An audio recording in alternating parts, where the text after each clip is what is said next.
এবং খুব ভালো শিক্ষিত ভালো লোকও কিন্তু জিজ্ঞেস করে আসলে কি নির্বাচন হবে। নির্বাচন যদি প্রশ্নবিদ্ধ হয় তার প্রভাব কতটা ভয়াবহ হতে পারে?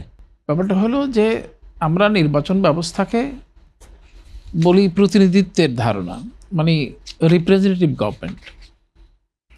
গত 17 বছরে রিপ্রেজেন্টেশনটা ঠিক মতো হয়নি।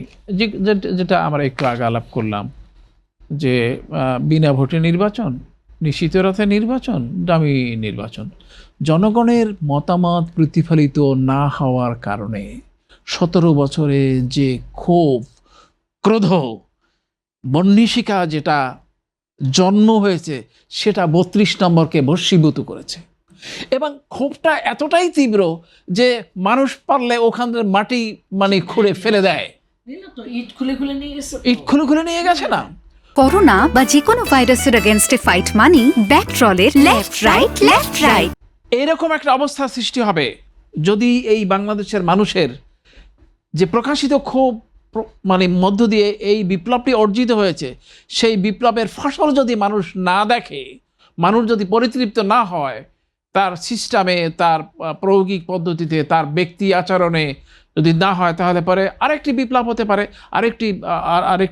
আরেকটি এই ধরনের অভ্যুত্থানের সম্ভাবনা থাকতে পারে।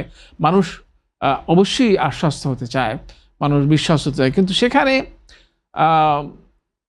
মানে ওই যে একটু আগে বললাম না আমরা গুজবের দেশ, কখনো কখনো এরকম গুজব হয় না, জিজ্ঞাসা করলে নির্বাচন কি হবে কি হবে না, অদ্ভুত প্রশ্ন। নির্বাচন হবে কি হবে না, নির্বাচনের তারিখ ঘোষণা করা হয়েছে। মানে এই যে যদি আমি প্রফেসর ইউনূসের ভাষায় বলি, মানে একদিন আগেও না একদিন পরেও না, ওই দিনই নির্বাচন হবে। এই কেন আমরা বিশ্বাস্ততা করতে পারছি না, আমরা মানুষকে দৃঢ়ভাবে আশ্বস্ত করতে পারছি না, তাহলে বোঝা যায় যে আমাদের মধ্যে আস্থা ও সংকটের একটা বিষয় আছে। এবং এই আস্থা এবং সংকটের বিষয়টি রাজনৈতিক দলগুলো, রাজনৈতিক নেতৃত্ব তৈরি করেছে। সুতরাং দীর্ঘদিনের তাদেরকে সেই কুফল, সেই ভোগ বহন করতে হবে।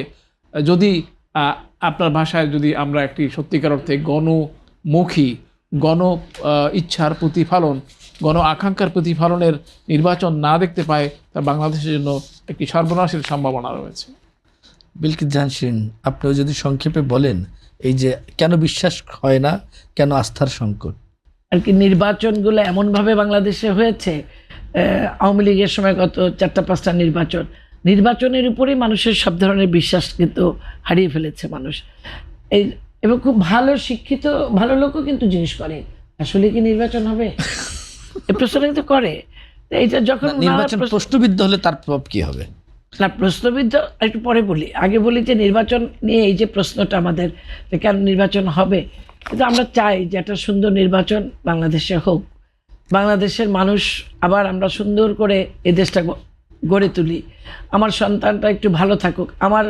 আমার ঘরে তো দুইটা যে একটার বয়স 23, একজনের বয়স 28, তারা তো এই টোটাল আন্দোলনটার ভিতরে ছিল। তারা যে স্বপ্নটা দেখে, তারা যে বাংলাদেশটা দেখে, এই বয়সের এই বাচ্চাগুলোকে আমরা সেই স্বপ্নটা দেখাতে চাই, সেই বাংলাদেশটা আমরা গড়তে চাই, এবং একটা সুন্দর নির্বাচনও এটা আমরা চাই। এবং মানুষের যে বললাম দীর্ঘদিনের আর কি বিভিন্ন রকম অসংলগ্ন বাংলাদেশে রাজনৈতিক পরিবেশ, রাজনৈতিক দলগুলোর দায়িত্বহীনতার, বিশেষ করে আওয়ামী লীগের মতো একটা দল যখন এইভাবে নির্বাচন করে নিয়ে গেছে এবং তারা ক্ষমতায় ছিল 17-18 বছর, এই জন্য মানুষের সব ধরনের ভালো চিন্তা আমাদের মাথা থেকে চলে গেছে। ভালো চিন্তা, ভালো কিছু হতে পারে বাংলাদেশে।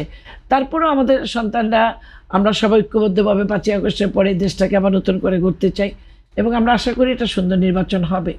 আর যদি প্রশ্নবিদ্ধ নির্বাচন হয়, সেটা হবে খুবই দুঃখজনক, খুবই ভয়ঙ্কর একটা ব্যাপার হবে এটা আর কি। কোনো এই জেনারেশন দেখেন, এই এখন যে তরুণদের একটা আগমন, বা এই জেনারেশন এইবার যে ভোট দিচ্ছে, কত লক্ষ ভোট, একদম 4.5 কোটি তরুণ। হ্যাঁ, তাহলে এই যে ওদের চাওয়া পাওয়াটা কি হলো, ওদের প্রাপ্তিটা কি, ওদের জীবনের বিনিময়ে ওরা এবার নতুন ভোট দিবে।